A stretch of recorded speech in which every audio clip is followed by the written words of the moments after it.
అందరికీ నమస్కారం అండి.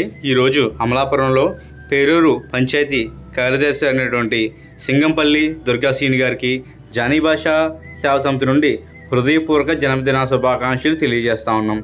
ఇలాంటి పుట్టినరోజులు మరెన్నో జరుపుకోవాలని, ఆ దేవుడి ఆశీస్సులు ఎల్లప్పుడూ ఉండాలని మనస్ఫూర్తిగా కోరుకుంటూ, మరి దుర్గాశ్రీని గారి పుట్టినరోజు సందర్భంగా జానీ భాషా సేవా సమితి ద్వారా అందరికీ భోజనాలు పంచిపెట్టమని ఆయన కోరగా, ఆయన కోరిక మేరకు ఈరోజు అమలాపురంలో పేద ప్రజలందరికీ కూడా అన్నదానం చేయడం జరిగింది.